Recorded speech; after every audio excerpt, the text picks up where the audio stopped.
Hello, welcome back to Lemon Lane Cottage. Today we are in the perennial bed for the June full perennial bed tour. I have actually perennials throughout the garden, but in my main perennial beds I have two of them. I have one large one and then one smaller one that's just kind of off to the side. They are different because one gets full sun the majority of the day, and that is the larger bed. In that, the roses and the daisies and the salvias grow beautifully. In the smaller perennial bed, it gets afternoon shade. So I can get away with a few different things in there. I can get away with more heat sensitive things. I could grow foxglove in there. I could grow larkspur does beautifully in there. Some of those things that in the intense California zone 10 heat will wither in the main perennial bed. So I encourage you to look for those kind of microclimates within your own garden. And that's why I always say to people, observe your garden for a good year. See where the sun is in the summer, where it's in the winter, and adjust your perennial plantings to that. Of course, in the meantime, plant all the annuals. They are just there for one season, and if you mess up, it's no big deal. And honestly, even with the perennial, if you have it in the wrong space, you can move it. It's nothing says that you cannot move it, but a lot of times with perennials, you're gonna lose that first year of that root establishing, which is what you want with the perennial. The longer it's in, the more magnificent it will be in the long run. So today I'm going to take you on that full tour.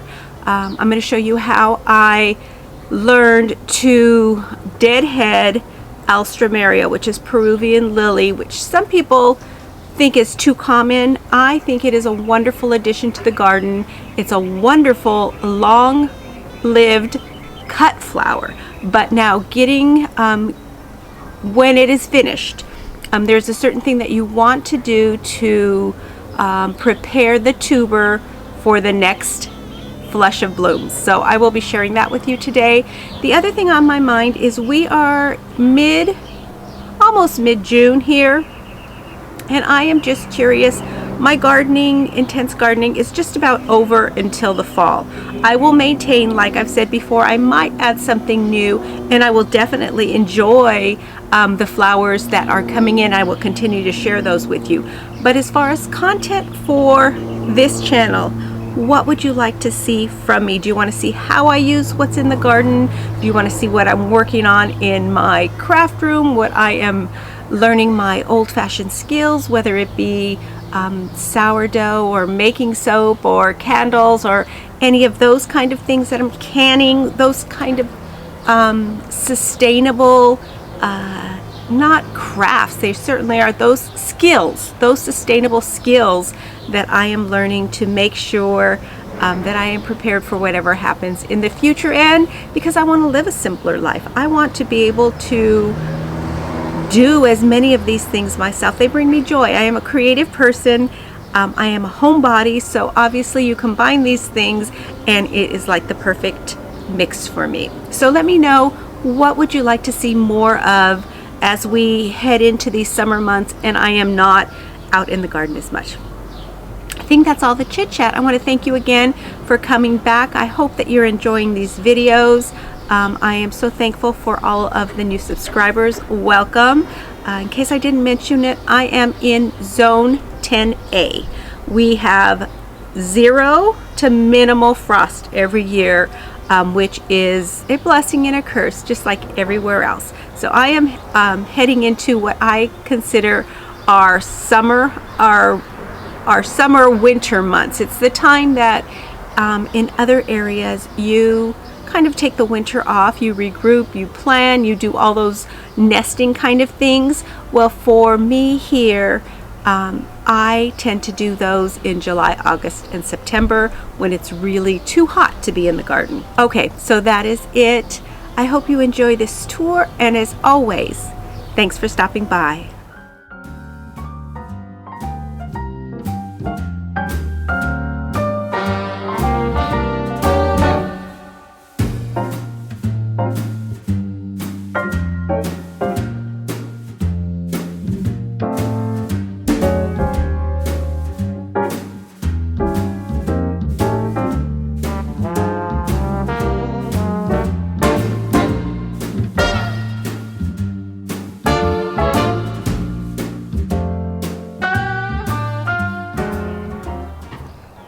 Welcome back, friends. Today we are all about the perennial bed.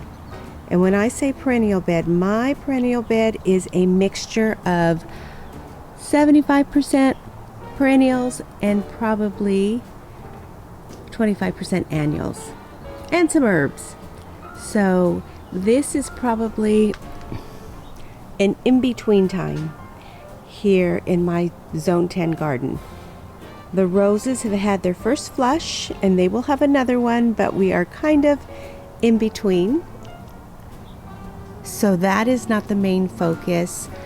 The Shasta daisies have been going for a few weeks now, so they are kind of waning just a little bit as well. The Coreopsis, which is commonly known as tickweed, this beautiful golden flower here, that is at its peak. It is just so beautiful. I keep trying to pinch back the dead flowers so that you see all of the new flowers yet to bloom, so it doesn't send the message that we are done. Let us form some seeds. This is that miniature Russian sage. There's actually two of them in here. First year perennials are never going to give you the show that subsequent years will. I've said this before. The first year they sleep. The second year they... No. How does that go? The first year they creep. No. The first year they sleep. The second year they leap. No. One more time. The first year they sleep. The second year they creep. And the third year they leap. So we are in just the sleeping stage for that Russian sage. Somebody wants his time on camera. This is Jackson. If you don't know Jackson, he is our rescue. He's part cocker, and probably from the beautiful shape of his feet and short legs, either a dachshund or perhaps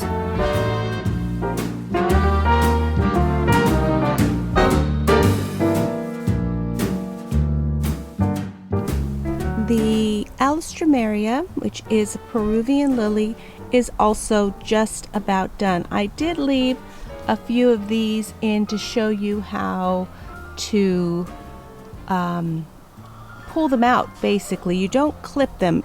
You want to send a message to their tubers. You want to send a message to the tuber to send up more.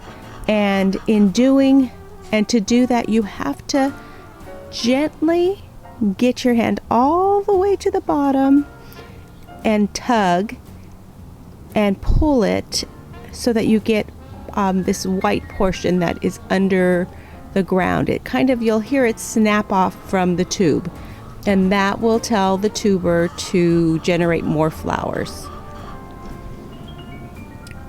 That red plant back there, and I don't have much red in my garden. I love red, but it just doesn't really go with what I have going on here. But that is a Pentas. I had no idea, but it has come back a few years in a row.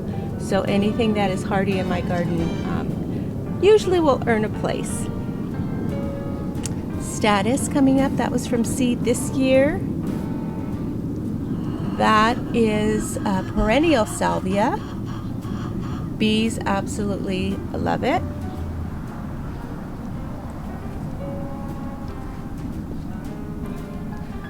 The apples are nearly ready. I picked a few last week and they were still a bit sour. So coming down the pathway here, we'll take a look at what's in the back. You've seen it. I cut back the hardy geranium and I mulched, and everything looks really nice. That is back there scented geranium. There's some angelonia. I believe there may be some dahlias in here. Sometimes I'm surprised at what comes back. And the yarrow. There's a lot of yarrow in here as well. Next month will be the month of the yarrow. I am not always good at following a rule of threes. Sometimes I find a pretty plant and I just stick it in, and my garden shows that.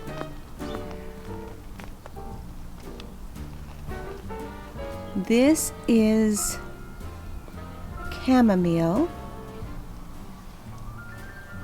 It's been in here a couple of years.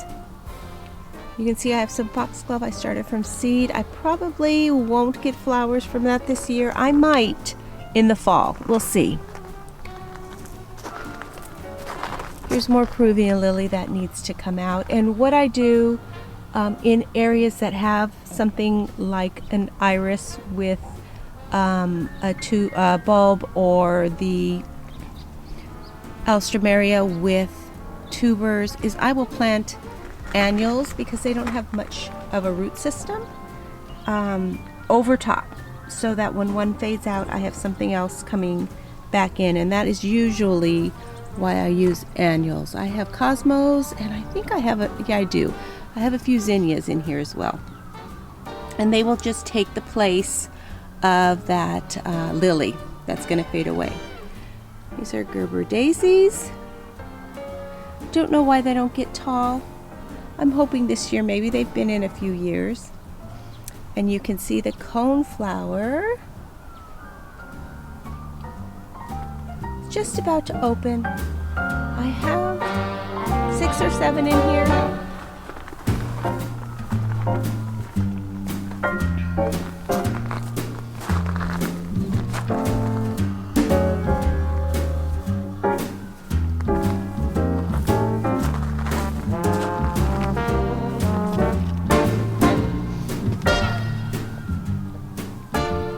That is a jalapeno pepper. I must have at one point had some vegetables in here, but it keeps coming back.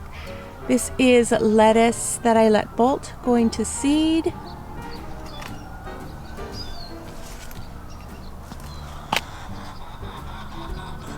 Thyme, which I cut back hard every year. That is a salvia of some sort. More of that hardy geranium, tricolor sage, the scabiosa pincushion flower. This is a perennial type. It is just about done, although I see there's still a few new buds coming up. That is white perennial salvia. More thyme.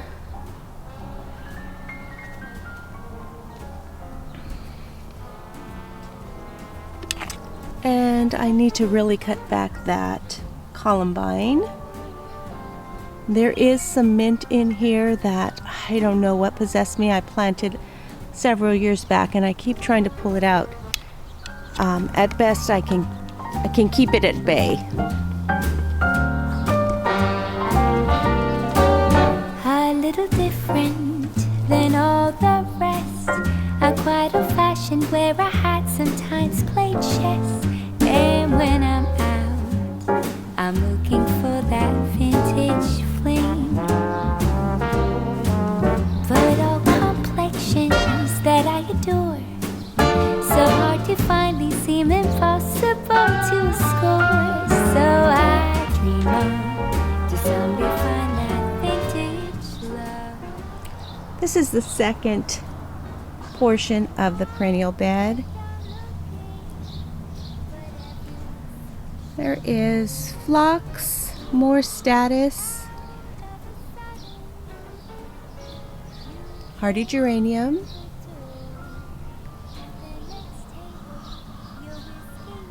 more perennial salvia. I have a few poppies. Those are just Iceland poppies that I didn't have the heart to pull, because I see they're trying to push forth a few new flowers. And like I said, the roses are in between blooms.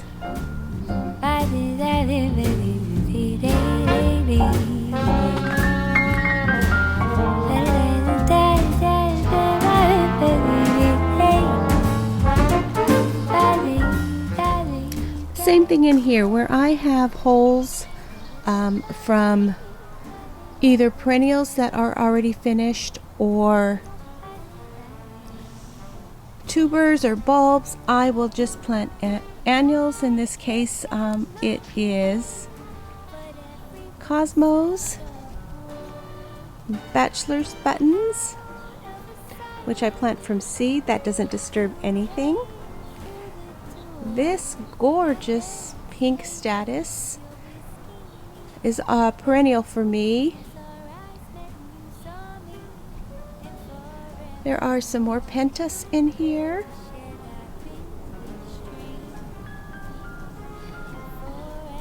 I love annual lobelia. This has already flushed for me once. I cut it back, it will come back. That is pink angelonia. This is another hardy geranium, and I don't remember the name, but it has these spiky pink flowers which are so pretty. And all the rest are quite old-fashioned, where I had sometimes played chess. And when I'm out, I'm looking for that vintage fling. But all complexions that I adore, so hard to find, these seem impossible to score. So I dream of More status. to find that vintage love. I kept on looking, but everyone's such a bore. And out of a sudden, you came through the door. At the next table, you're whisking me. And the bee still plant. I see some dahlias came up in here, and I am zone 10. We do not get a frost, so I don't pull my dahlias out. So often I forget where they were.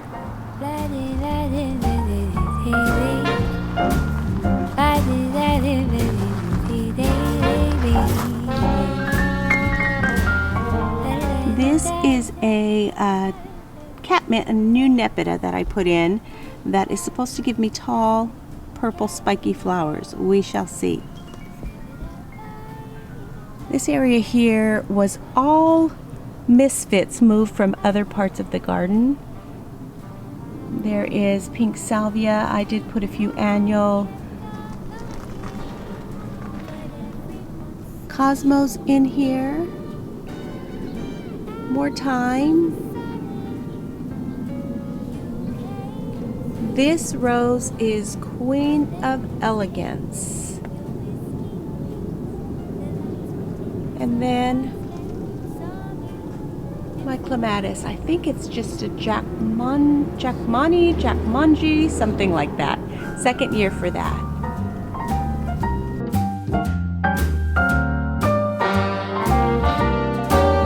A little different than all the rest, are quite old-fashioned, where I had sometimes played chess.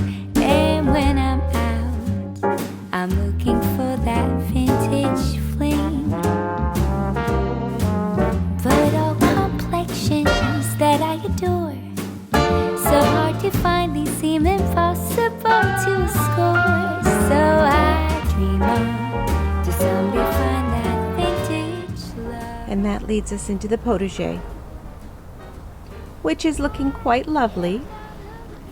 And I will share it with you on the full garden tour, which I'm hoping to shoot in just a couple of days. Through the door, at the next table, you're whisking me. The lights were dimmed as our eyes met, and you saw me. So that is the Perennial Garden Tour for June 2021. I hope you enjoyed it. I hope it gave you some ideas. If you have any questions, if you want to know what something is that I glossed over, please ask me in the comments.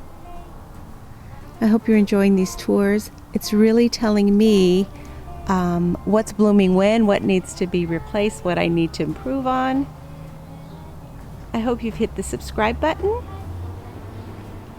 Have a wonderful week. And as always, thanks for stopping by. But everyone's such a bore.